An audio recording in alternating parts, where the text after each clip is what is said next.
Boa noite, pessoal. Bem-vindos a mais um Diário da Crise. Hoje, dia 27/8, 19 horas e 11 minutos.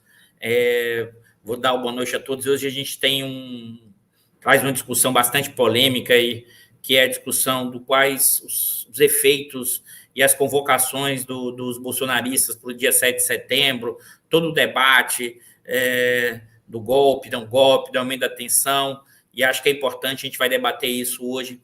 Mas antes disso, eu vou aqui passar em revista aí o pessoal que está por aí, o Denis, dando boa noite de São Carlos, o Joaquim Dantas, sempre com a gente aqui da comunidade Jacarezinho, né? A prontidão para o golpe bolsonarista. A gente vai discutir exatamente hoje essa discussão, que eu acho importante.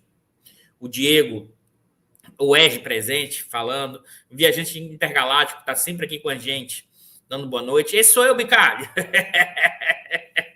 O Bicalho me colocou dando boa noite, pessoal. Eu vou trazer o Bicalho aqui, porque o Bicalho tem que, antes de passando boa noite,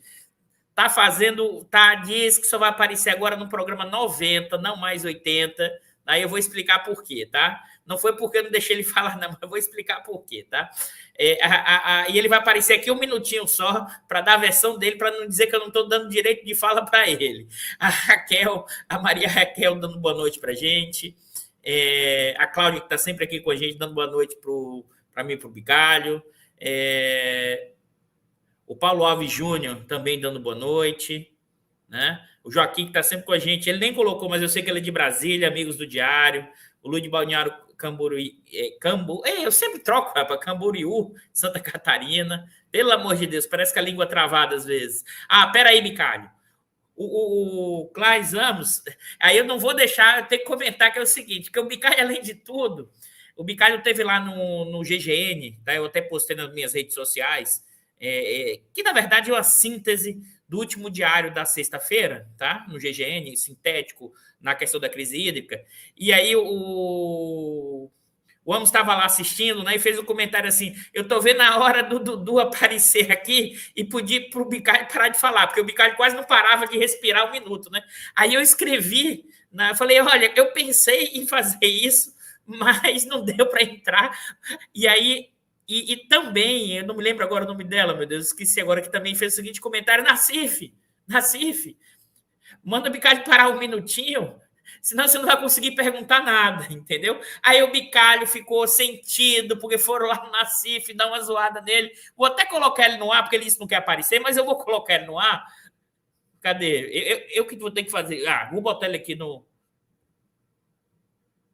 Bicalho, destrava, vou te colocar no ar, Bicalho. Não, deixa eu te colocar, já adicionei. Bicalho, que história é essa, Bicalho? Que você só vai querer voltar no 90, Bicalho? Conta isso pra gente, que história é essa? O pessoal diz que eu falo muito, né? Então eu achei que eu não falo mais de 10 para... eu falo muito que dá para 20 programas, não precisa ser só de 10 em 10, entendeu? Mas por outro lado, também disseram que eu não deixei você falar e que eu fui mal educado, entendeu, Bicalho? Tem o pessoal que diz que eu fui mal educado com você, que você era um especialista e eu não deixei você falar. Só que você não deixava, você não dava nem tempo de respirar, rapaz. Eu fiquei até preocupado. Você mesmo não conseguia respirar na sua toada, hein, Bicalho? Não, brincadeira, né? Porque, na verdade, eu fico aqui no back office, né? Sei lá o que é isso. Aí eu fico: Dudu, deixa o entrevistado falar, não é isso? Aí no dia que eu vou dar entrevista, eu vou me vingar, né? Eu passo aqui o tempo inteiro: Dudu, deixa o entrevistado falar. É isso, Dudu, vamos trabalhar. E aí o Bicalho fica falando: Dudu, você fala muito, deixa o entrevistado. Aí quando ele vem para o outro lado, ele se empolga. A Tony Bassi também, que está sempre aqui com a gente de São Paulo. Então, assim, Bicalho, não se preocupem, que é um charminho do Bicalho, ele já teve nos últimos 2, no 80 ele volta, eu não vou deixar ele ficar para o 90, não. E nesse tempo vocês estão fazendo meme assim: respira, Bicalho, para poder alguém falar. E assim, Dudu, para, Bicalho. Mas a Márcia, que está aqui sempre com a gente, o Cláudio também. lá de Dudu, Sergipe. é isso aí, vamos trabalhar. Vai lá, vai trabalhar, Dudu. Deixa de conversa fiada. Pô, a Bia aí tá dizendo aí, Beijão. o Bicalho aí, depois vocês falam que não deixa o Bicalho falar, ele fica mandando, quando ele sai da posição de mando é um problema. Mas vamos trabalhar, porque hoje Vai lá, a gente. gente vai analisar. Um abraço, Bicalho. Ele tá aqui na área, ouvir vocês aí, viu? E qualquer coisa vocês fazem memezinho que não vai ser bom mesmo, vai ficar interessante. Então vamos lá, né, pessoal? Fortaleza também, o presente. Vamos, porque, como diz o Bicalho, ele já avisou para mim, vamos trabalhar, vamos começar esse negócio, senão o Bicalho puxa minha orelha aqui, tá? Então, hoje, pessoal, assim, eu acho que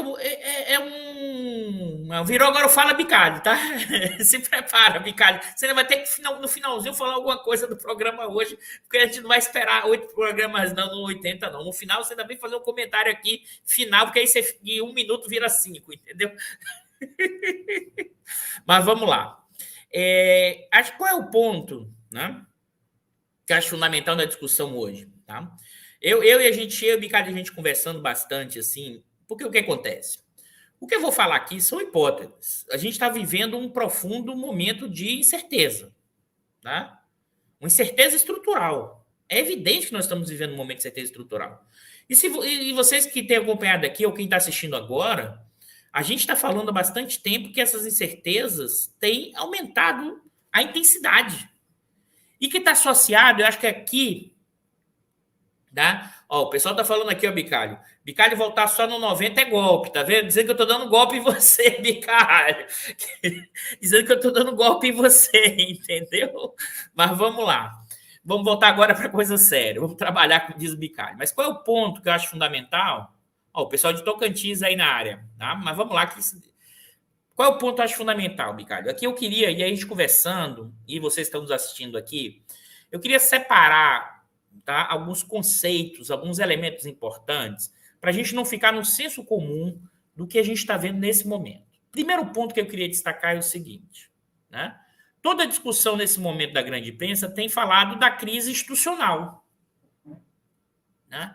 Aí vocês poderiam estar se perguntando aí, essa crise institucional é aquela que o Eduardo e a gente tá, e eu e o Bicalho estamos aqui o tempo inteiro no Diário da Crise falando, né? Eu vou alertar para vocês, não. E eu vou explicar por quê. Acho que isso aqui é fundamental. Isso é uma hipótese de trabalho central que a gente tem feito nos últimos... Caraca, o Diário da Crise já vai para 5 anos, né, Bicalho? 5 anos, pessoal, 5 anos. Né? Que é o nosso 18 Brumário Tupiniquim. Aqui, o que é a importância disso? Né? O que nós estamos vivendo hoje, sim, tem uma dimensão, né, de conflito entre poderes.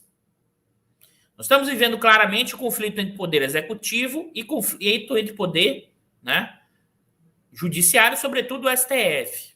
Né? Se você pensar no sistema democrático e pensar nos 3 poderes, executivo, legislativo e judiciário, em vários momentos históricos existe uma crise, e pode ocorrer uma crise política de tensão entre esses poderes. Né?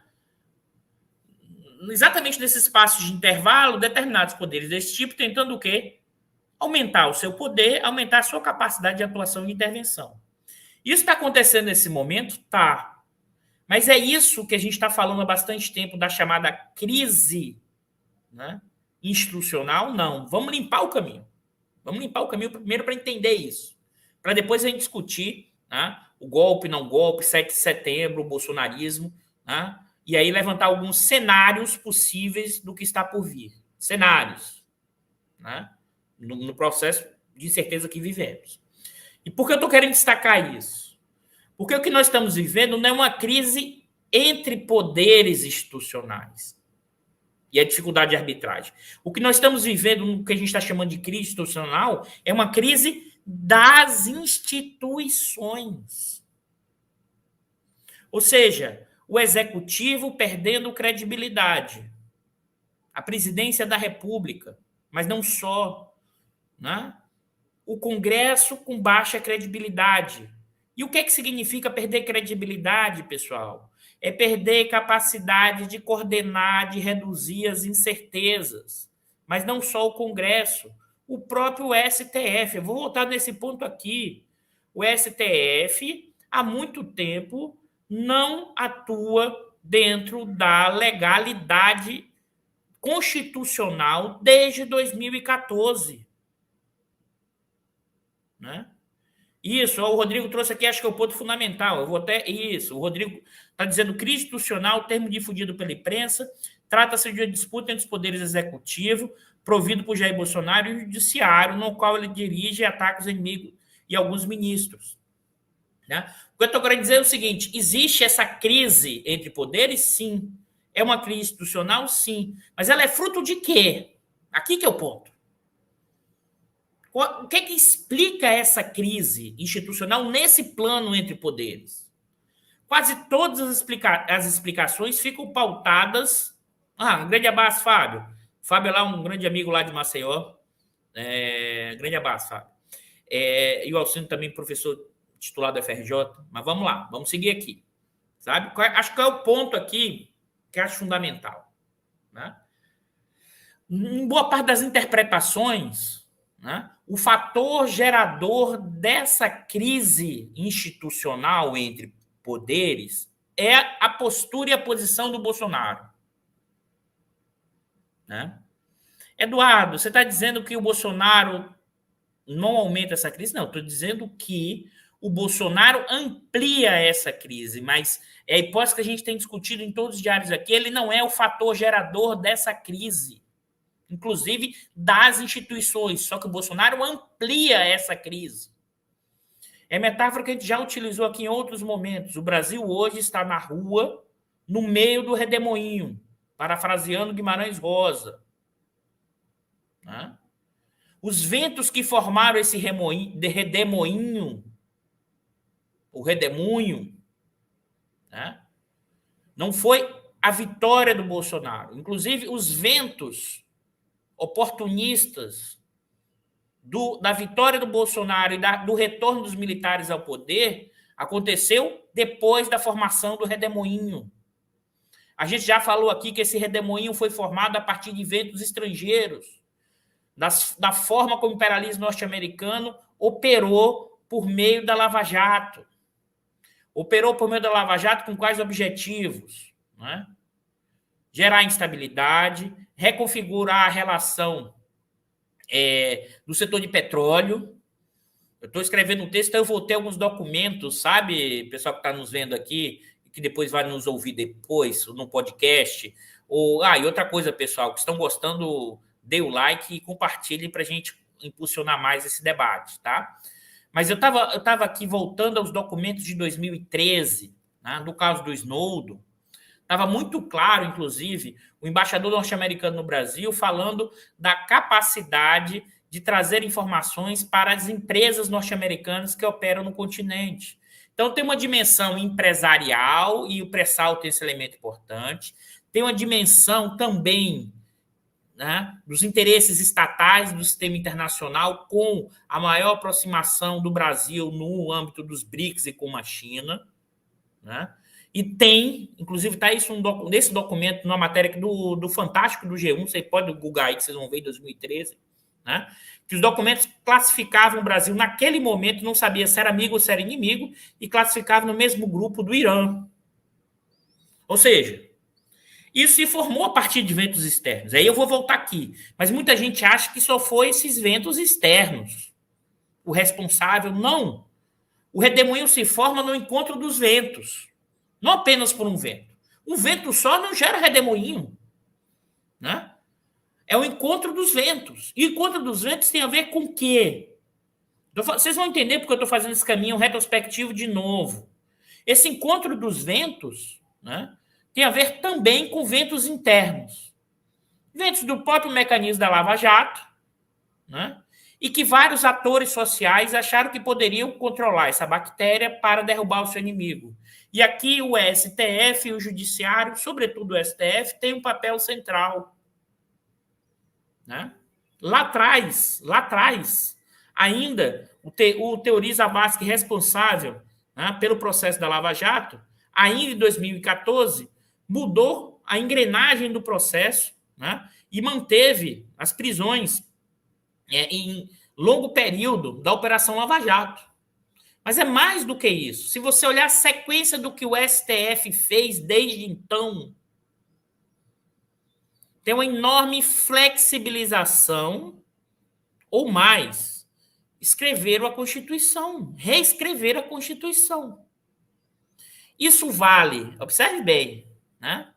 Isso vale para o evento, né, do sigilo da presidente Dilma à época.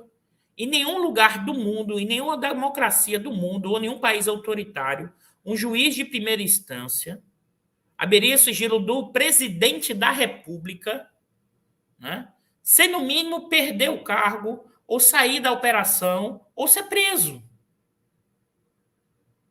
Tá?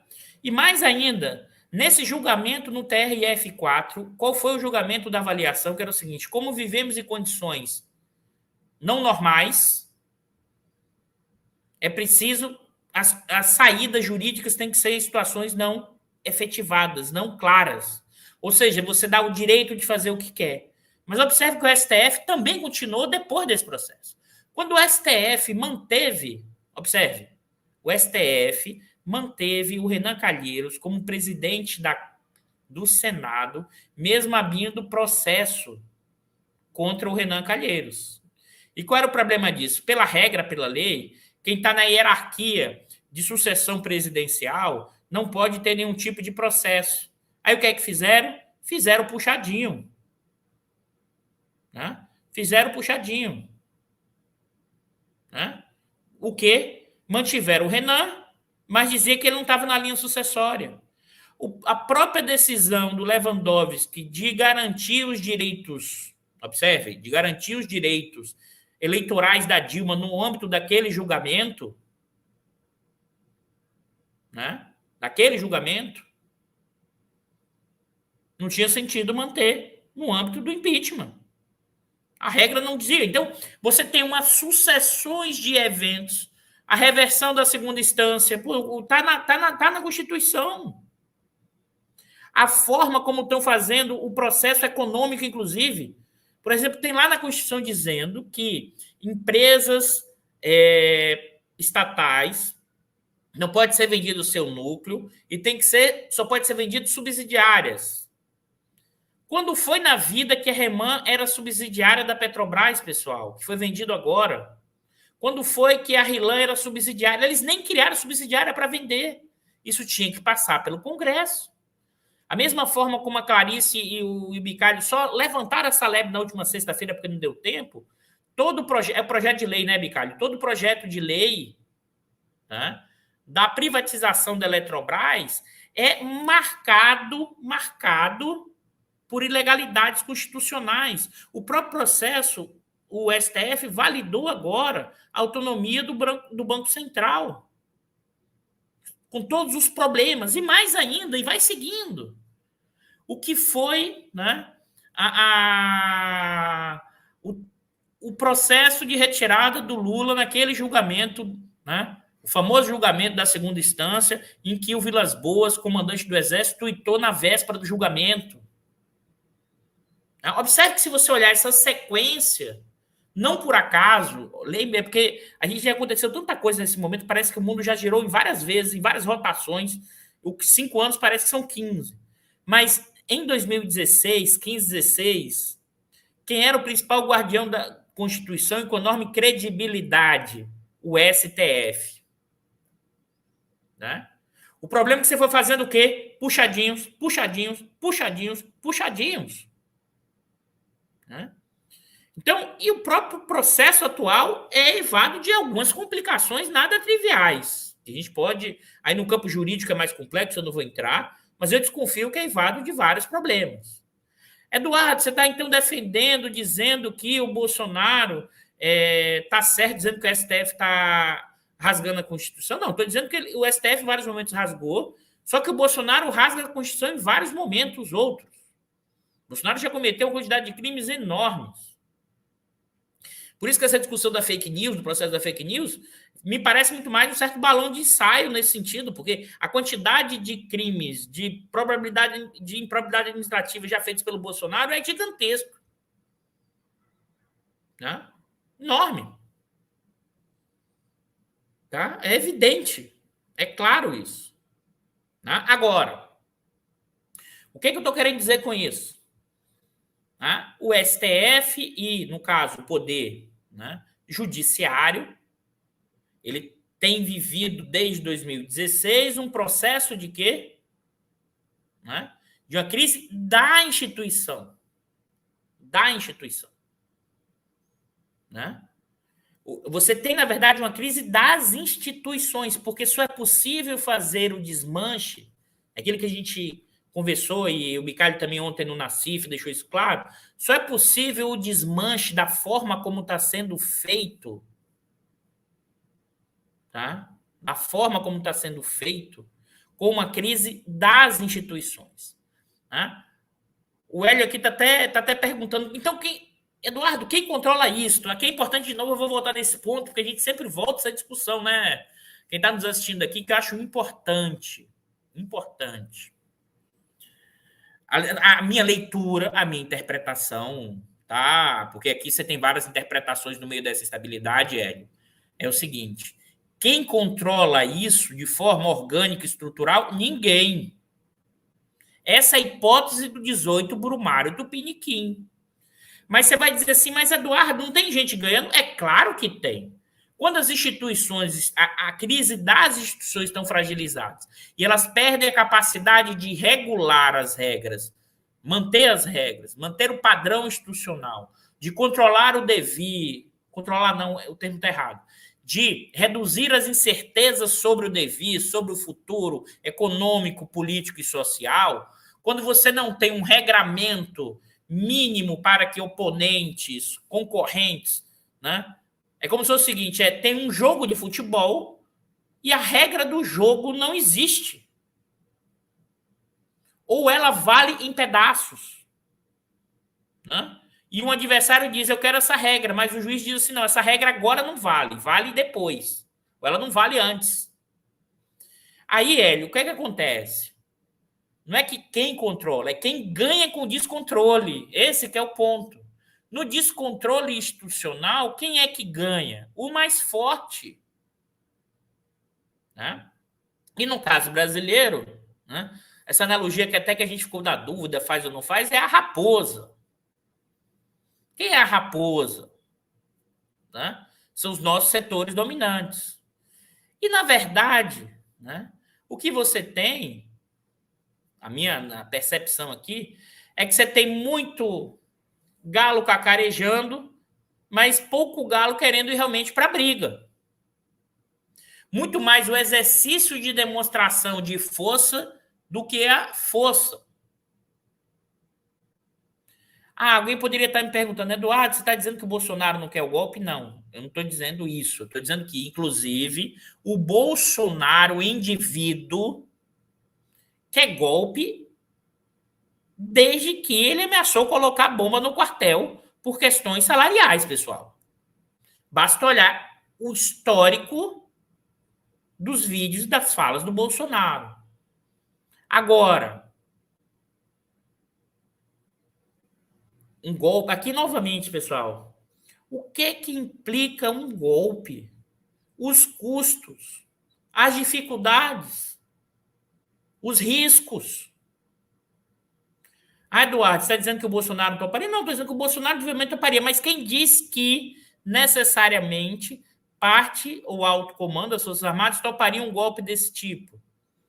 Ou que até as PMs, eu vou voltar depois um pouco nessa discussão, eu vou tentar trazer na próxima semana alguém que tem estudo sobre a PM para a gente debater isso com maior detalhamento.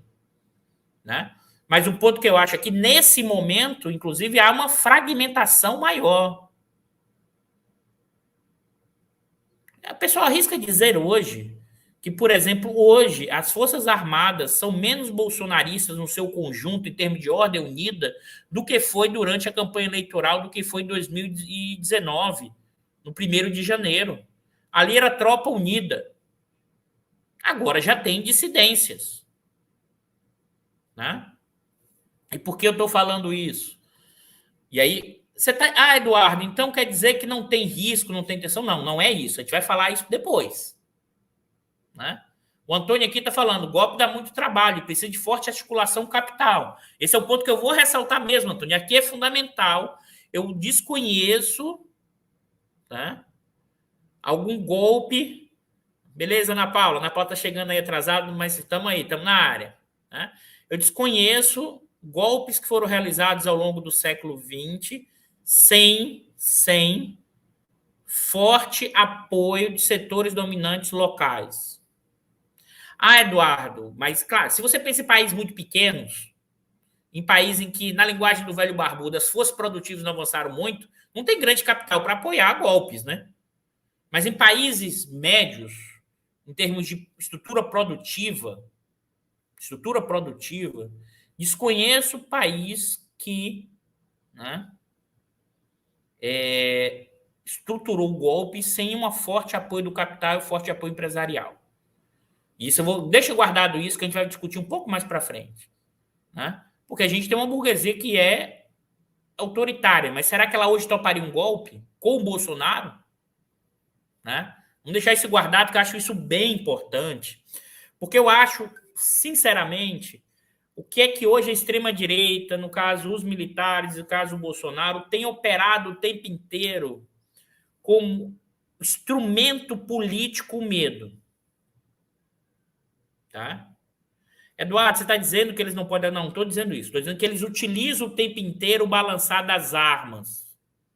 Eles utilizam o tempo inteiro, né, a ideia da ameaça do golpe. O tempo inteiro. Pessoal, vocês já pararam para pensar? Quem quer dar um golpe não vai anunciar que vai dar golpe. Bom, só se a gente está inventando nova trajetória histórica para nova, e aí posso estar equivocado, é evidente, estou levantando hipóteses, mas eu desconheço até então. É evidente que a história não é determinada, isso pode vir a acontecer, mas assim, um golpe programado, acho bem complicado.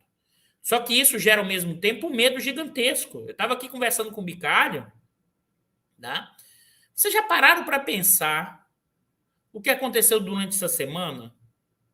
Vários presidentes, ex-presidentes da República, vão conversar com generais do alto comando, com generais dos altos escalões das Forças Armadas, perguntando se tinha risco de golpe. Pessoal, quando você faz esse tipo de movimento, isso mostra que o pessoal das Forças Armadas estão tutelando. Né? O Yuri está falando aqui, quem quer dar golpe não fica cacarejando, anunciando o que vai fazer. A imprensa difunde essa ideia que mantém mobilizada a base de apoio do Bolsonaro de um lado e a posição progressista do outro. Então, assim, aqui a gente tem que ter uma, assim... Eduardo, você está dizendo que não há risco zero de golpe? Não. A gente vive um cenário de profunda incerteza. Acho que, inclusive, a tensão vai aumentar em termos reais, efetivos, com chance maior de movimentos mais profundos na eleição. Ou se um candidato progressista do campo da esquerda ganhar. Entendeu? Aí sim você vai ver a unidade. Né? A pergunta que o Matheus está fazendo: o golpe seria útil para a fração burguesa que possui hegemonia do bloco no poder? Esse que é o ponto, Matheus. Nesse momento, né, em termos econômicos, quais seriam os ganhos nesse momento, né, para o bloco no poder do capitalismo brasileiro e sua fração hegemônica, que são você pensar Faria Lima e os setores financiarizados? Pessoal, nesse momento, né, a burguesia brasileira está conseguindo passar coisas no seu processo de desmanche inimaginável. Como o André falou, o golpe já foi dado em 16. E é o exercício da manutenção desse poder na questão do golpe que esse movimento opera.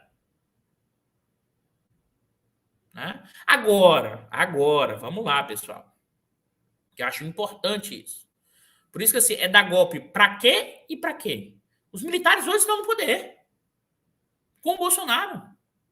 É evidente, e aí eu quero. Aí, observe o tamanho da crise das instituições que nós temos, porque hoje sim o Bolsonaro até daria um golpe para defender os seus filhos de algum tipo de prisão, caso, né, no inquérito da fake news do STF, né, chegasse a esse ponto máximo.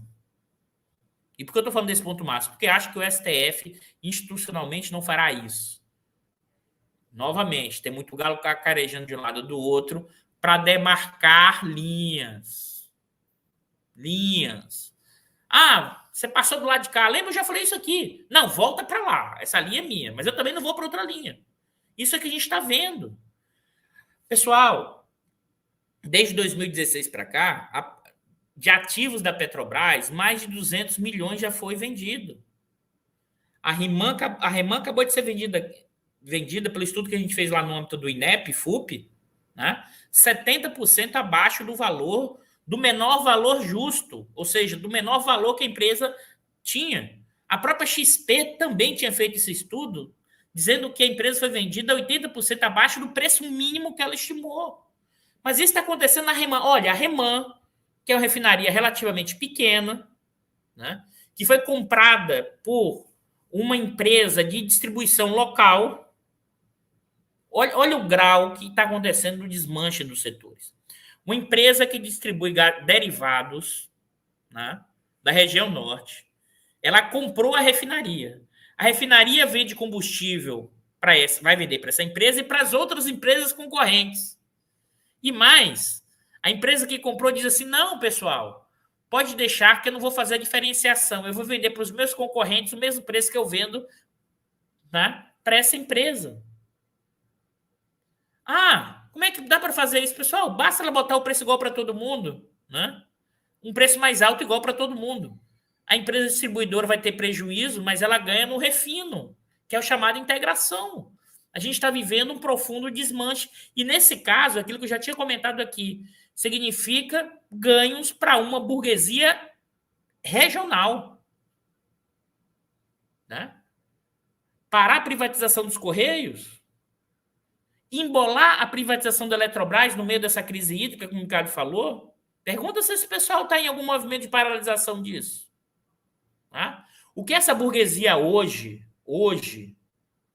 né, começa a chiar, a Faria Lima, né, a maior parte dessa burguesia não tem a ver com não tem a ver, vamos dizer assim, com golpe ou não golpe. A pressão, claro, tá? Inclusive por Bolsonaro não representar um representante orgânico dessa burguesia, essa burguesia também se preocupa. A preocupação dessa burguesia é o seguinte: olha, pô, esse cara aí vai querer achar que manda na gente? É como se fosse o seguinte: a nossa burguesia, que é a expressão do senhor da Casa Grande, falando assim, pô, esse jagunço tá achando que vai querer me pegar? A metáfora que eu fiz para você do circo, né? O dono do circo falando assim, pô, esse leão que eu soltei aqui, que Bolsonaro e os militares, tá achando que pode me comer? Né? É evidente que a burguesia fica de olho aberto. É evidente que essa burguesia, uma parte dela, não completamente, pensa na alternativa de terceira via. Tá? E o Bolsonaro e os militares sabem disso. Né? O que tem também aqui, acho que é importante deixar isso claro, né? Nesse momento, um golpe em 7 de setembro seria muito mais para quê? Você vai fazer o quê? Você vai fechar os sistemas de a imprensa? Você vai tirar o Congresso, esse Congresso do Lira, né, e do Pacheco, que passa tudo para essa burguesia? Você privatizou como você nunca privatizou, sendo que não tem ninguém no mundo privatizando como você privatizou? Ou seja, né, essa crise das instituições, né, em certa medida, é funcional para o desmanche. Agora, o cuidado. Não é que ela foi criada ex ante pela burguesia, né, para gerar o desmanche. ela foi criada nesse processo de entre poderes, de deslegitimidade, porque, inclusive, pessoal, a próxima instituição que está indo ladeira abaixo, basta ver a popularidade e a legitimidade, são as Forças Armadas. A perda de credibilidade muito rápida da instituição Forças Armadas. Né? Então, observe que é evidente, e mesmo, e aqui é importante, a Rogéria aqui está falando, essa burguesia pilha, né?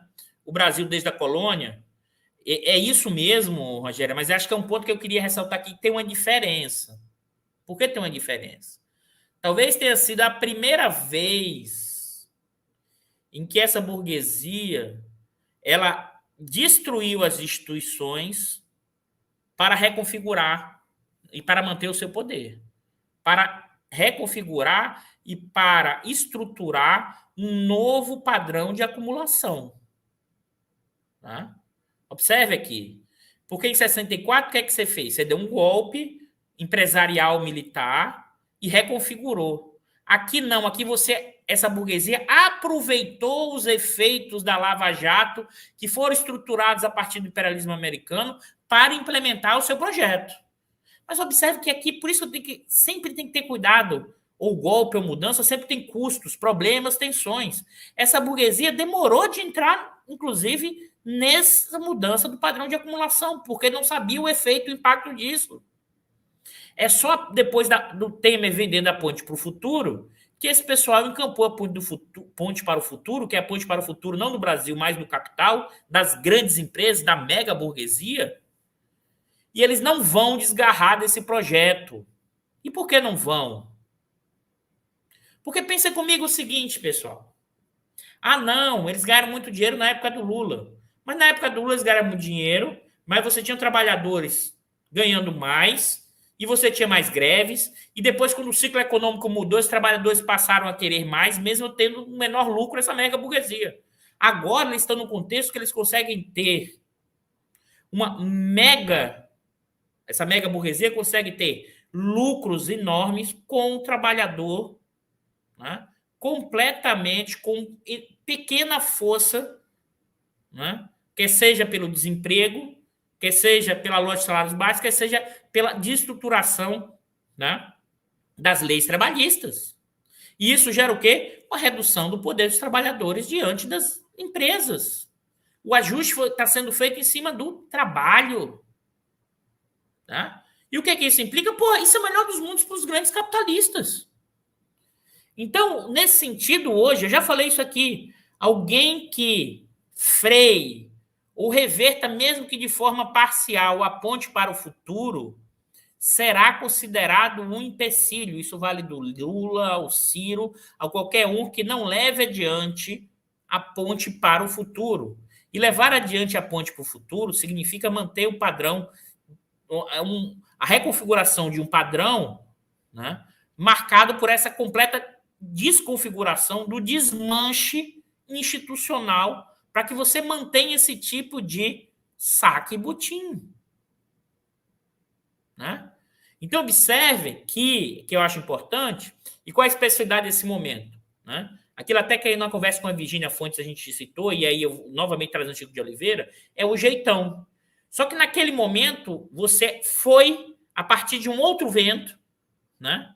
Ampliou o redemoinho e eles estão ganhando dinheiro no meio do redemoinho. Só que isso também cria uma incerteza estrutural. Né? Isso cria incerteza. É isso, Antônio. É trabalho sem os direitos e garantias sociais. É o melhor dos mundos para o capital. E mais ainda que eu preciso destacar aqui, pessoal. O Brasil tem uma escala muito grande. O Brasil tem uma capacidade de geração de riqueza enorme e gera bastante riqueza. Tem uma escala grande. Então, você consegue, com o movimento de concentração e centralização de capital, aumentar, e tem aumentado fortemente no Brasil, e tem aumentado também nos espaços territoriais. É o caso, né, dessa distribuidora local da Amazonas que comprou a Reman, né, aumentando o processo de concentração e centralização de capital. Né? É evidente que aí aqui o debate está sendo colocado aqui, é evidente que essa mega burguesia, dados seus interesses, ela tem uma posição passiva diante do imperialismo norte-americano. É uma posição passiva, mas ela ganha dinheiro. Né? É sócia minoritária. Assim, eu acho que, Rodrigo, eu acho que, inclusive, ela nem tem isso muito claro na cabeça dele, que ela é sócia. São os interesses econômicos dele, e nesse capitalismo hoje que se forma no Brasil, nesse novo padrão, em que o capital comercial tem uma força enorme, né? Eu nem preciso, vamos dizer assim, os interesses desse capital comercial, que é o grande varejo, serviços, né? Se conecta com estrangeiros. Se conecta porque, por exemplo, a Mil, empresa de serviço médico ou de seguro, uma parte já foi comprada. Mas mais ainda, outra parte vai importar bens industriais do centro ou da China. Ou seja, cria interesses convergentes. Acho que é sempre importante a gente ter isso claro. A lógica de pensar economia política, né, é pensar convergência de interesses.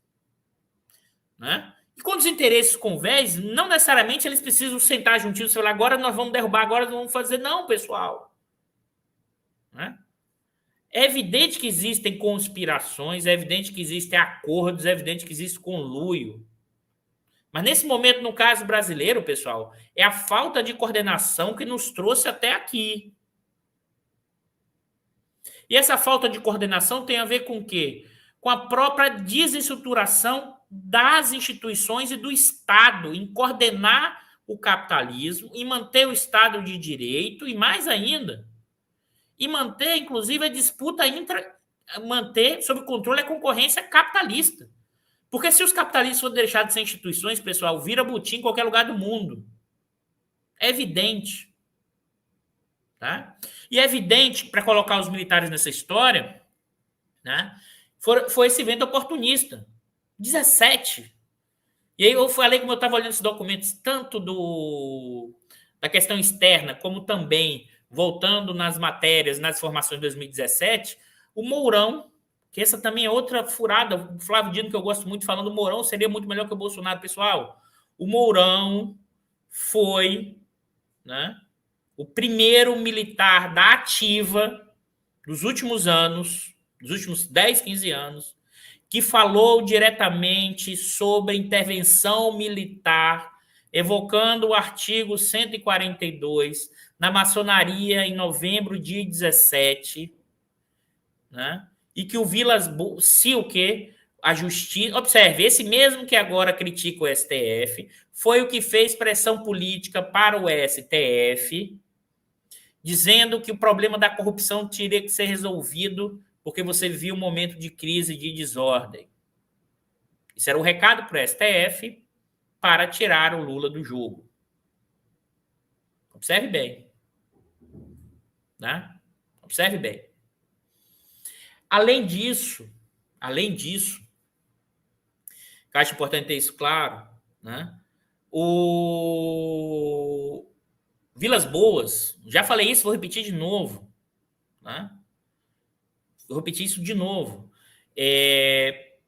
Foi ao programa do Bial, dizendo que o que o Mourão tinha falado do dia D, né? Do dia D, era eleição. E depois o próprio Bolsonaro agradeceu o Vilas Boas pela vitória, dizendo que ninguém nunca ia saber o que ele fez por ele. Né? Então, só o Antônio que está aqui, um grande amigo, excelente, preciso, camarada. E deixa a pergunta sempre repetida. O acúmulo de contradições a essa altura já não esgotou o modelo do Bolsonaro, do Bozo? A versão corrente do neoliberalismo liberal resiste a esse desmanche institucional? Acho que esse é um ponto importante, Antônio. Eu acho que é assim. Aqui é um ponto de interseção, o que você está chamando o modelo do Bolsonaro. Tá? Mas, na verdade, o que a gente está vendo no plano econômico é o modelo do Bolsonaro Guedes, que é o modelo do desmanche, que é o modelo da ponte para o futuro, que é o modelo da burguesia brasileira e de boa parte dos economistas despachantes dessa burguesia. Então, há uma interseção. Tanto é aquilo que a gente já tinha alertado lá atrás. Eu acho que tem mais de 10 programas lá atrás. Quando a gente viu algumas pesquisas eleitorais, quando o Bolsonaro ganhou popularidade depois da transferência de renda, eu alertei: o Bolsonaro vai tensionar com a burguesia, não por questões de princípios de valores. Ele vai tensionar com a burguesia brasileira, sobretudo a financeira, quando chegar próximo da eleição, quando ele tiver baixa popularidade, ele fazer o drible no sentido do puxadinho da furada do teto dos gastos. É o que está acontecendo. Qual é a reação da Faria Lima? Qual é a reação de quem possui títulos do governo, né? Com a taxa de juros de longo prazo já em 11% da taxa de juros? Isso mexe em detetores de título, isso mexe no mercado secundário, como a gente já discutiu aqui com o Norberto, a gente vai trazer ele de novo para fazer essa discussão. Acompanhe também o programa do Norberto. Ontem foi uma discussão muito boa lá com o professor Ricardo Carneiro da Unicamp, né? Vale muito a pena. Observe bem, pessoal. Observem bem. Tá? A tensão com o Bolsonaro é uma tensão que tem muito mais a ver hoje, né, com a ideia fiscal. É o tempo inteiro. Né? E aí, qual é a contradição do Bolsonaro? Ele precisa ganhar a eleição. Ele precisa furar o teto. Mas é evidente, pessoal, tanto o Bolsonaro como a boa parte dos militares não vão fazer grandes movimentos de intervenção estatal. Por quê? Porque, sim, na cabeça deles, eles acreditam que intervenção estatal é comunismo, pessoal. Não é que a gente vai cair a ficha. Ah, Eduardo, isso não é comunismo, porque pela definição... Pessoal, não é pela definição. É o que esses caras acreditam. Né? Isso está lá no Avelar Coutinho, mas não só. Isso era, inclusive, a visão do que era comunismo nos anos 20 e 30. Né? Intervencionismo estatal era visto como comunismo. Né? O Marcelo aqui, viu, Antônio? Acho que esse é um ponto que eu acho sim aí qual é a questão toda. A dificuldade aí talvez seja menos do modelo do Bolsonaro, do ultra. Novamente, o pessoal chama isso de ultra neoliberalismo. Eu não gosto dessa definição de ultra neoliberalismo para pensar o governo Bolsonaro Guedes. Tá? O ultra neoliberalismo, ou ordo neoliberalismo, como chamam na discussão que os franceses, os próprios alemães têm feito para entender o momento contemporâneo, pessoal, não é o que a gente está vivendo no Brasil. Nós não estamos vivendo um modelo com mínimo de articulação. O que nós estamos vivendo é um butim, é um saque. E para saque a gente não precisa de organização e de modelo. Inclusive o butim, o saque gera o quê? Disputas dentro do butim. Aí o Bicalho aqui, eu ia botar ele na tela, mas eu não vou porque ele está ali expondo a laranjinha ali escondido, mas para ele falar um pouco, te dei até um susto agora, né, Bicalho? O Bicalho já está reclamando, pessoal, só foi um susto para o Bicalho, mas está reclamando aqui, mas o que é o ponto, mas o que o Bicalho alertou? No projeto de lei da privatização da Eletrobras, foram colocados jabutis, mas o jabuti era o quê? Era como os interesses de parte daquele centrão, com interesses econômicos, querem também ficar sócio dessa mega burguesia. É todo mundo. Né? O exercício de força sem nenhuma capacidade de coordenação para pegar um pedaço, né, desse saque que está sendo feito do Estado brasileiro e dos ativos brasileiros. Né? Da sociedade brasileira, do Estado. Né? Então, observem que nessa lógica, né?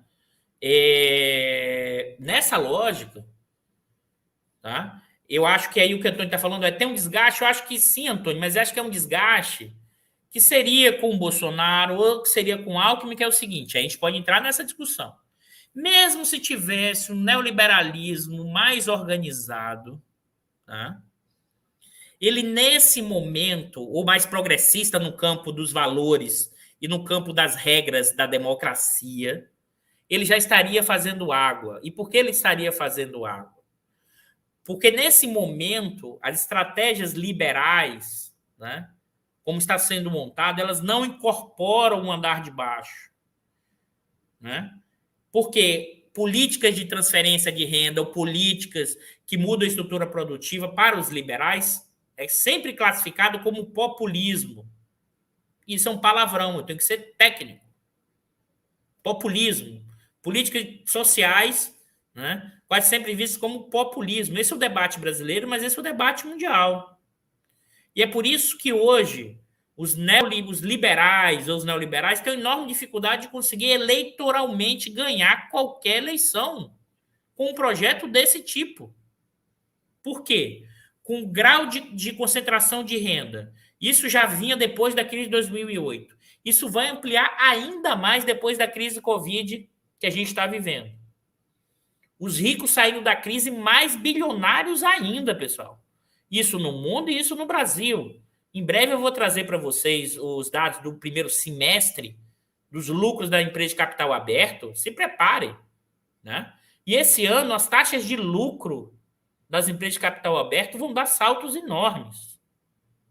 No meio da crise, no meio do desemprego de 15 milhões de pessoas, no meio de que 50% da população brasileira com vulnerabilidade alimentar, né? Numa situação que metade da população brasileira ganha no máximo R$ 800. Né? Um projeto liberal, ele não tem condições hoje, né, de configurar nenhum efeito distributivo que mude a estrutura social. Então, ele está fadado a fracasso. Pessoal, não é por acaso que o Biden está propondo um plano Biden, né, que é um plano que é o seguinte: os ricos têm que pagar como a classe média paga impostos, para que isso gere obras de infraestruturas sociais e econômicas. O Biden. E está sofrendo uma pressão enorme, inclusive, do seu próprio partido e dos caras da grana que o financiaram. Porque ele percebeu, porque o Biden então virou agora social-democrata? Não, pessoal. O Biden é do núcleo duro, dos neoliberais progressistas, da linha do Obama e tudo mais. Mas ele percebeu que isso hoje tem um problema político, tem um problema social, e percebeu que, inclusive, a extrema-direita não cresce apenas na fake news, não, pessoal. Existe um fundamento estrutural desse processo, que é o aumento profundo da desigualdade de renda, da deterioração. E nesses momentos de profunda incerteza, você agarra em qualquer santo, em qualquer coisa, até na extrema-direita, que está prometendo que vai melhorar a sua vida, mesmo que isso não signifique melhora. Então, o fenômeno do bolsonarismo também tem a ver com isso. Né? Só que aí é a pergunta que o Antônio fez, sabe, Antônio? Então, qualquer projeto hoje, mesmo um liberalismo menos ultra neoliberal, ele terá enorme dificuldade de levar adiante mais do que 1, 2, 3 anos. Porque isso volta para baixo o crescimento e você não consegue mudar estruturalmente a desigualdade, os níveis de fome e os níveis de miséria. Tá? Agora, vou alertar aqui, o Bolsonaro continua, mesmo depois disso tudo, com uma resiliência significativa, não se enganem. O fenômeno, para mim, na minha leitura, o fenômeno do bolsonarismo veio para ficar. Concordo com o Demian, que esteve aqui falando sobre o fascismo do século XXI, né? Que também acha que o bolsonarismo veio para ficar, e veio para ficar. Tá? Acho que, inclusive, independente do Bolsonaro. Né? Nesse sentido, um segmento de extrema-direita, Eduardo, ele é grande para ganhar uma eleição? Mais difícil. A depender das confluências da estrutura. Então, não acho também, né, que o Bolsonaro irá desmanchar como muita gente acha. Né? Eu acho meio que um erro partir dessa lógica. Né? Próprio FH aqui está falando. Eu acho que provavelmente eles estão discutindo porque eles ficam debatendo aqui no chat também. Aí o FH falando para o Marcelo. Acho que quem mais precisa do golpe é a terceira via. Olha, vamos lá. A terceira via, parte dessa burguesia, gostaria de construir um nome. Mas, se pudesse, criaria brechas institucionais, sim, para dar um golpe institucional. Mas eles não topariam dar um golpe com o Bolsonaro, nem com parte dos militares. A despeito de informações que eu fiquei sabendo, que alguns militares mais dissidentes do Bolsonaro estão conversando com empresários para forjar uma terceira via. Né, Bicalho? Assim, é general grande que já participou, inclusive, de governos anteriores. Está dialogando com o setor empresarial para construir uma terceira via. Só que o pessoal não entendeu ainda. Não adianta ter a terceira via se não tem voto. Democracia precisa de voto. E voto está associado a alguém que vai entregar alguma coisa para a população mais pobre. Eu costumo dizer que as pessoas ficam dizendo, não, a população mais pobre vota errado. Eu acho que não, é o contrário. A população brasileira quase sempre vota naquele candidato que está prometendo melhorar alguma coisa a condição de vida dos mais pobres. E tanto é que ele gira quando as coisas não são entregues. Como foi lá o Fernando Henrique no apagão em 2001, né, Bicalho? Quando não entregou. O Fernando Henrique entregou a redução da inflação, isso melhorou, sim, em determinadas condições naquele momento, mas deixou de entregar. O governo do PT entregou a melhora social, mas o segundo governo da Dilma, o início do primeiro ano e o final ali em 2014 e 2015, parou de entregar e piorou as condições. Claro, isso tudo no contexto da Lava Jato, isso tudo no contexto dos ventos do imperialismo norte-americano, isso tudo numa burguesia que queria mudar o padrão de acumulação, sim. Por quê? Porque estava lucrando menos e os trabalhadores continuavam ganhando mais. Tá? E apostou no Bolsonaro. E aqui é uma confluência que as pessoas têm uma dificuldade enorme. Porque é o seguinte: observem que o Antônio Alves, a terceira via seria Sérgio Moro e o general. Já estão falando nesse nome, Antônio, mas assim, sinceramente, o Moro não tem voto para disputar com o Bolsonaro. Você tem ideia? Quando a última pesquisa, acho que foi Poder 360, não me lembro agora, mas isso me chamou muita atenção. Até postei isso também nas minhas redes sociais. O Moro tinha 9%. Quando o Moro saía desses 9%, 5% ia para o Bolsonaro. O bolsonarismo e o lavajatismo não é um fenômeno imbricado, mesmo que os lavajatistas queiram se desgarrar do Bolsonaro. O lavajatista raiz, sem conexão com o Bolsonaro, é muito pouco. É muito pouco. Existe, sim, uma conexão intrínseca entre o bolsonarismo e o lavajatista. Ah, Eduardo, você está falando que o lavajatista é antidemocrático? Não. Mas existem conexões importantes entre o lavajatismo e o bolsonarismo. Né? Tanto é que quando o Moro sai, o Bolsonaro aumenta 5%. Pessoal, o Moro hoje está com 9%, pessoal. O Moro hoje, se entrasse na campanha eleitoral, né, não teria como decolar nunca. Né? O Moro hoje, politicamente, né, tornou completamente inviável. Eu acho que o que esse pessoal está tentando costurar é tipo o Santos Cruz de vice, como se o Santos Cruz tivesse voto, pessoal. Se bota o Santos Cruz para bota o Santos Cruz como candidato a presidente e bota o Bolsonaro. O Bolsonaro ganha no primeiro turno. Vocês não estão entendendo o tamanho do negócio. Quem disse que o Santos Cruz tem voto? Porque o Santos Cruz virou o garoto propaganda da grande mídia. Porque ele que fala contra o Bolsonaro. Mas o Santos Cruz, né? Sim, Rodinei. O lavajatismo é golpista, mas aí tem que ter o cuidado. Vamos pensar o seguinte: planos de abstrações diferentes ou níveis de golpes diferentes. A gente está chegando num grau de tosqueira que a gente tem que pensar níveis de forma de golpe diferente. Né? É diferente de lavajatismo dessa burguesia apoiar um golpe de fechamento que o Bolsonaro vire o líder maior, com o fechamento de Congresso e tudo mais. Por quê? Porque o Bolsonaro, para essa burguesia, né, hoje, pode significar um risco no futuro, ou pode o dono do circo estar olhando assim, pô, mas esses leões assim, eu dava ração para eles, pô. Eu controlava, ele está querendo me comer. Não vou dar mole para esse cara, não. É o dono da casa grande, é o senhor da casa grande, olhando para o jagunço e falou: esse jagunço quer me pegar na curva, eu vou matar esse jagunço antes. Essa burguesia brasileira ela não é boba. Ela é escrota, é outra coisa. Desculpem as palavras chulas. Né? Ela é antissocial. Ela é transvestida de um cosmopolitismo, mas ela é tosca. Com raríssimas exceções. Raríssimas. Mas ela é tosca. Não por acaso ela foi com o Bolsonaro completamente por causa do projeto que Guedes, do projeto da continuidade da ponte para o futuro. né? Então, esse lavajatismo e esse movimento, esse pessoal, né, significa o quê? Esse pessoal, se pudesse, se achasse que era viável, construiria retirar o Lula da eleição. Observe isso, pessoal. O quanto está tão descoordenado. Se esse jogo tivesse coordenado, vocês acham que o Lula voltaria à eleição? Não tem nenhum sentido. Nenhum sentido. É um jogo completamente descoordenado por uma recuada do Fachin. O Fachin recuou e fez gol contra.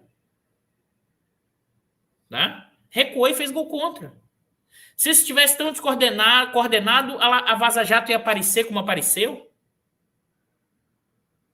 Sabe assim? Eu acho que esse ponto, tem padrões e padrões de golpe. É evidente que essa terceira via e essa burguesia, né, se pudesse dar um terceiro golpe institucional, como a gente até já falou aqui em outro programa, né, até sugestão do título do Bicalho, que é não é a terceira via, é o terceiro golpe, mas essa não dará um golpe com o Bolsonaro e com os militares.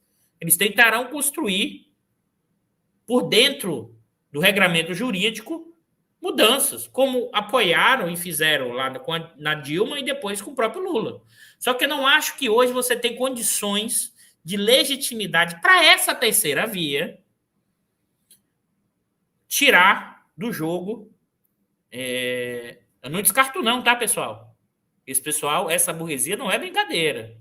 E esse judiciário não é brincadeira. Mas acho muito difícil hoje constituir isso para a retirada do Lula. E acho que também até gostariam de tirar o Bolsonaro, mas eles não vão ter peito para fazer isso, porque sim, de um lado, Bolsonaro, os militares vão ficar pressionando, dizendo que o STF. Se tem uma coisa que até unifica os militares, é que o STF está exagerando na forma de atuação.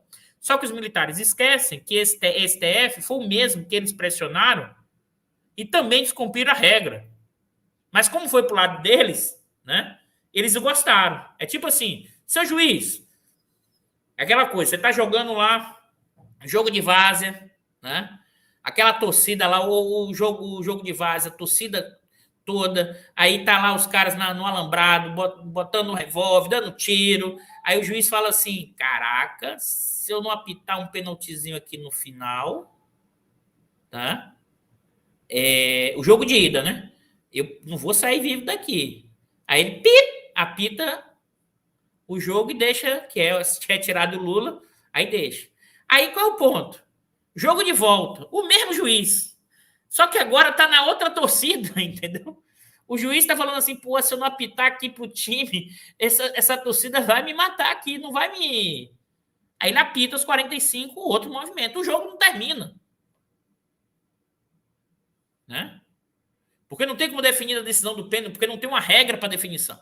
Então, novamente, o que nós vivemos é uma crise das instituições. Tá? E que nesse momento, né, o que é que isso gera? Como você tem uma crise das instituições, quem cacareja mais alto, quem grita mais alto, tá, pode levar. Pode levar, inclusive, provocando medo. Né? É por isso que, nesse sentido, eu estava falando aqui, um golpe em 7 de setembro, para quem? O que tem é uma demonstração de força para pressionar o STF. Opa, acho que o Bicalho colocou aqui, deixa eu ver, Bicalho, a pergunta aí que eu acabei no... Eduardo, quem controla todo esse jogo? STF, pautas antissociais do Legislativo, os Estados Unidos e seus lobbies? Novamente, Maria Raquel, vamos lá. Vamos lá. É evidente que o imperialismo norte-americano sempre opera, sempre está operando, mas observe, tá? Ele não opera o tempo inteiro de forma controlada em todos os momentos, em todos os locais ao mesmo tempo. Tá? Nesse momento, né, os Estados Unidos têm alguns problemas para resolver maiores, como a questão do Afeganistão, como a questão russa, como a questão chinesa. Nesse momento, por exemplo, o Bolsonaro tem um problema ambiental, mas se o Bolsonaro entregar o 5G para a gente, beleza. Se não deixar o chinês entrar, beleza. Vai nos interesses econômicos. Entendeu? Assim, nesse momento, ninguém controla. A gente está no meio do redemoinho. Esse que é o ponto. E eu acho que o campo da esquerda, aí vou voltar até uma pergunta aqui, também não entendeu, na minha leitura, que a gente está no meio do redemoinho. Né? Alguém pergunta aqui se faz sentido ganhar. Quer ver? Deixa eu ver se eu acho aqui essa... Acho que eu não vou conseguir achar não, Bicalho. Alguém fez uma pergunta aqui, depois qualquer coisa coloca de novo, que era tipo assim, se você está no meio do redemoinho, se você tem muita dificuldade de fazer qualquer coisa, ganha eleição para quê? Você entendeu? Acho que esse é um ponto, se está em enorme dificuldade, quem fez essa pergunta parecida, coloca para mim de novo, pessoal. Coloca de novo, deixa eu ver se está aqui. Né? Qual é o ponto? Pessoal, as dificuldades institucionais, as dificuldades no Congresso, a forma como a correlação de força opera, você precisa entrar no jogo, propor, para tentar mudar. Porque se, aqui o outro problema que a gente tem operado no campo progressista, no campo da esquerda. Não temos correlação de força. Vai ser muito difícil. Então, eu não proponho nada. As 3 palavras que eu falei aqui que são fundamentais em outros programas. Ousadia, coragem e política. Ousadia para propor elementos novos, coisas novas, mesmo que essas coisas novas possam ser elementos de uma social-democracia, por incrível que pareça, mas a social-democracia virou revolucionário. Alguma coisa parecida com o plano Biden virou revolucionário no Brasil. Mas você tem que propor. E para isso tem que ter coragem. E, ao mesmo tempo, política. Política não no sentido do consenso, mas no sentido do dissenso, como dito pelo Chico de Oliveira, a partir das ideias do Rancière. O dissenso para que pautemos uma agenda. Porque o campo da esquerda, hoje, basta olhar os sites progressistas que eu assisto, observo, a gente é pautado o tempo inteiro pelo Bolsonaro, a gente é pautado muitas vezes pelo cacarejo de galinhas até desidratadas, e não percebemos o quanto as raposas estão assaltando o galinheiro, levando as galinhas e galos o tempo inteiro.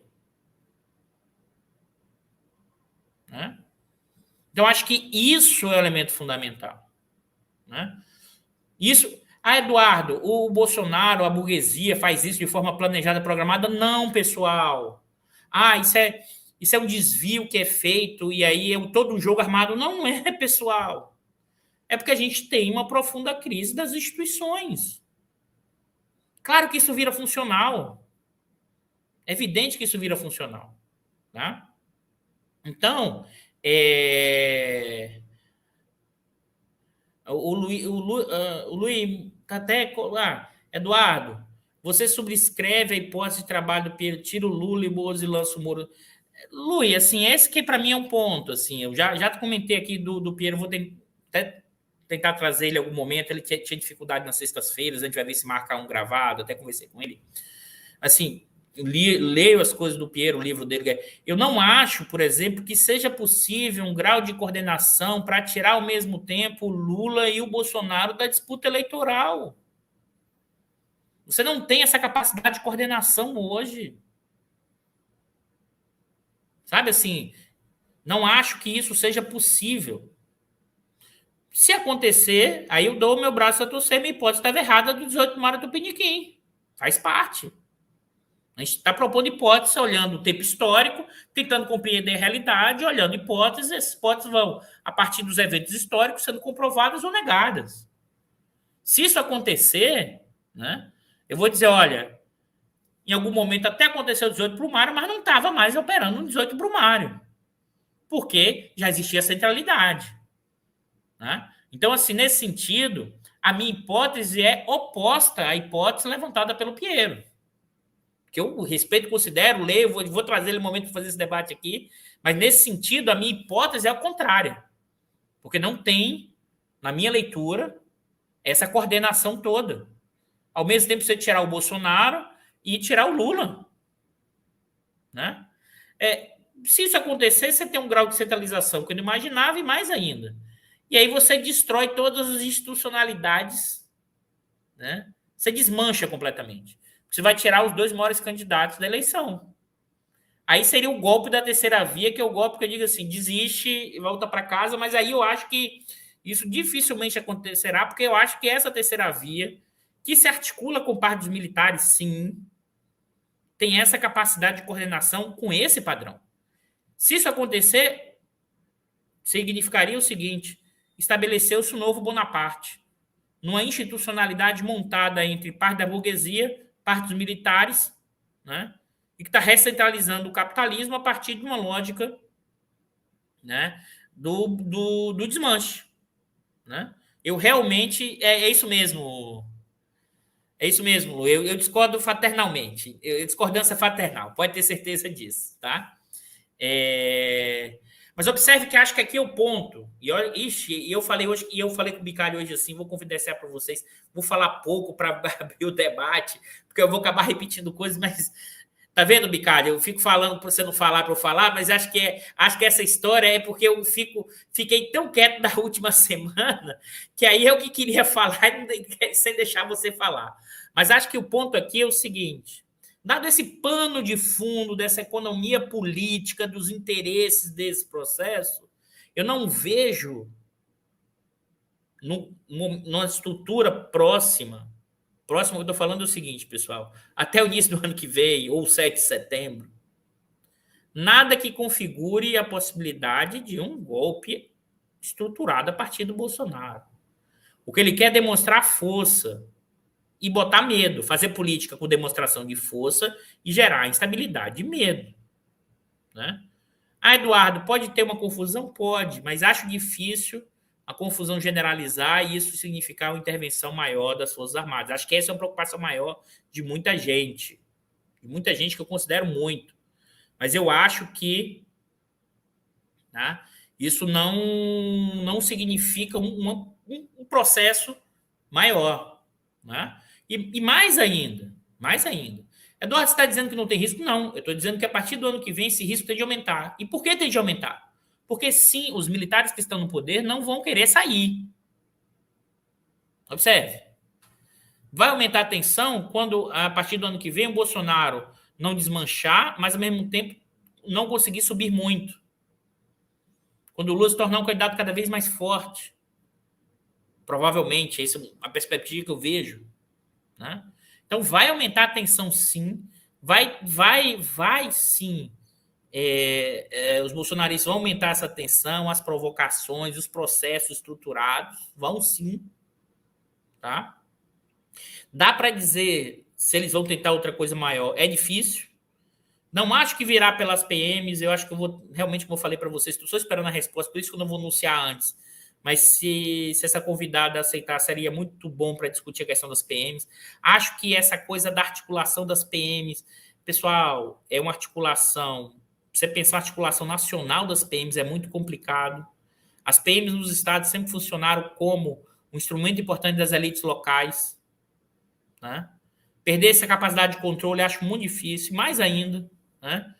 Os governos estaduais têm sim capacidade de abrir processo, porque eles são servidores públicos, uma parte dos PMs ganham mal, e diz assim, você perdeu seu emprego. É muito mais complexo, não é? Assim, os custos de um golpe são elevados, pessoal. Não são triviais. Não são triviais. Tá? E acho que os militares brasileiros, mesmo hoje, eu não tenho dúvida nenhuma, sim, tem divisões, né? Mas não acho que nesse momento o golpe está dado no 7 de setembro. Tá? Acho que tem muito galo cacarejando para demonstrar poder, enquanto as raposas estão levando as galinhas e os galos para o abate. Tá? O que... Só um minuto, pessoal. Um minutinho só aqui. Tá dando um cheiro de queimado aqui. Um minuto só, mas não tem a ver com aqui em casa, não. Pera aí, um minuto.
Voltei, pessoal.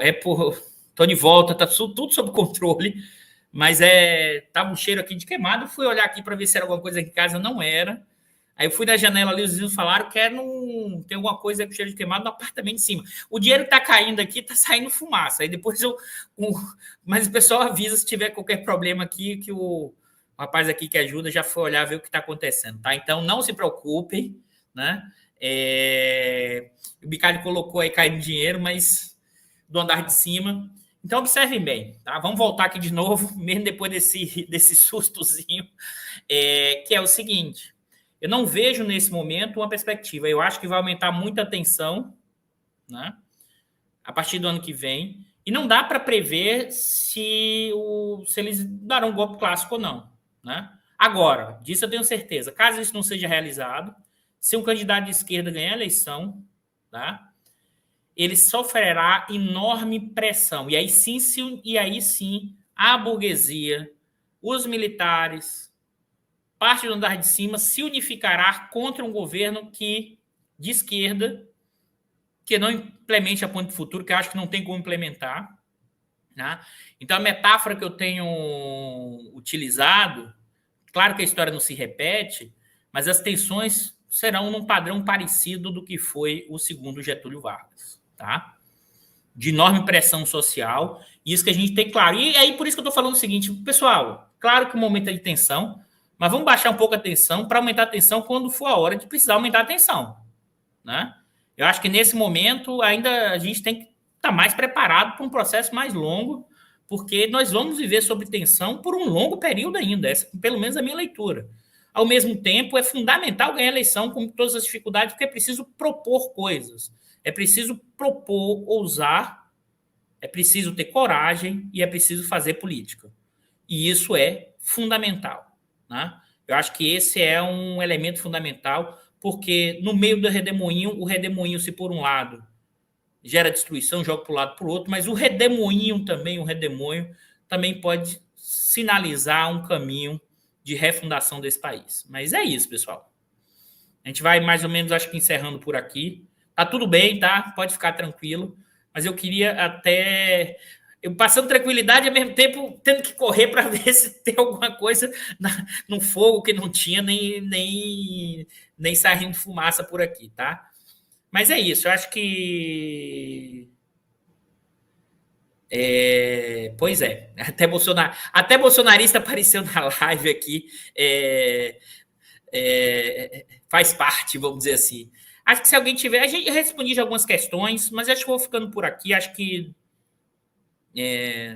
as questões fundamentais a gente já levantou, mas eu acho que, pelo menos essa é a minha leitura, essa é a minha interpretação do que estamos vendo hoje. É muito galo cacarejando, né?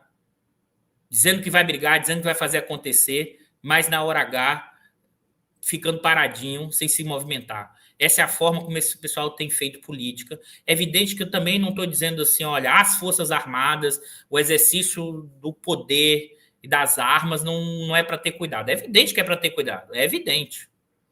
Mas nesse momento eles estão no poder. Qual o sentido de dar o golpe? Ou seja, golpe para quê e golpe para quem? Né? Acho que isso que é fundamental. É isso, pessoal. O Lemar disse que eu falei pouco, tá vendo? Pois é, Lemar. Bicalho, você não quer comentar alguma coisa? Vou botar o Bicalho de volta. Agora, ele está dizendo que não. Ó. Se ele quer falar alguma coisa aqui, ele disse que não. E... Supremo, né? Mas é isso, pessoal. A gente fecha por aqui. Mas já acho que é isso. Vamos fechando por aqui. Boa noite a todos. A gente volta na sexta que vem. Eu vou tentar... Alguém perguntou, ter cuidado. Ter cuidado é o seguinte, pessoal. É não achar também que... Para fechar. O ter cuidado não é achar também que as Forças Armadas não têm um instrumento de força. O cuidado é no sentido da estratégia e da tática. Não é achar que você vai, em posição que você tem hoje, menos força, achar que vai ganhar fácil. É um jogo de blocagens, idas e voltas. É evidente que você tem que ter ousadia. O cuidado, quando eu falo, é a capacidade de analisar os terrenos, territórios e pensar táticas e estratégias. é usar, né?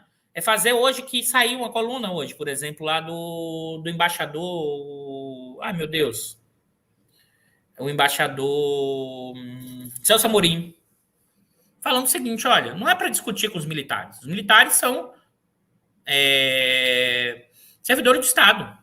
O governante que assumir vai mandar a missão para os governados. Não é também para ficar perguntando, como foi semana passada, se vai ter golpe ou não vai ter golpe para os militares. Isso é tutela, né? O cuidado que eu falo é o seguinte: não entrar nessa discussão dos cacarejos que você perde a capacidade de atuação. Eu desconfio, inclusive, minha hipótese é que eu não acho que esses militares irão fazer uma intervenção militar. Você vai chegar na eleição com esses militares rachados entre eles. Uma parte desses militares já estão saindo do barco do Bolsonaro tentando criar uma terceira via. Eles estão, inclusive, perdendo a unidade maior que eles já tiveram. Tá? Então, por isso que eu acho que será difícil, inclusive, eles darem um golpe. Eles deram um golpe clássico mesmo na véspera da eleição. Eu desconfio que o candidato progressista que ganhar a eleição assumirá agora. A grande batalha vai vir depois. Isso eu não tenho dúvida nenhuma. Ó, Bicalho. Não, peraí, Bicalho. Sandrinha, deixa o Bicalho falar. Deixa o Bicalho falar. Estão pedindo para você comentar alguma coisa, Bicalho. Quer fechar aqui não, Bicalho? Nada, ele está dizendo que já acabou. É isso por hoje. Hoje eu falei até menos, tá vendo? Um abraço, pessoal. Bom final de semana. Aqui já passou o cheiro de queimado, então não se preocupe, está tudo resolvido, né? Mas eu acho que isso é um elemento fundamental para compreender esse cenário e a gente não ficar, porque tem que lembrar sempre, o jornalismo convencional, ele precisa vender manchete e matéria o tempo inteiro, né? Então, é por isso que ele aumenta as tensões e... estão te zoando, Bicalho. Respira, Bicalho. Mas é isso, pessoal. Então, acho que o fundamental é olhar que não acho que nesse cenário de mais curto prazo a gente tem que se acalmar. A tensão ainda vai aparecer. Vamos aumentar a tensão na hora que tem que aumentar a tensão. Se a gente ficar com tensão alta o tempo inteiro, a gente vai ter dificuldades para entender o momento que a gente está vivendo. Tá? É isso. Abraços e bom final de semana. E seguimos. Eu vou tentar trazer essa convidada. Vamos ver se ela aceita o convite para a próxima sexta, que acho que vai ser um debate bem interessante para discutir a questão das PMs. Abraço, pessoal. Bom final de semana.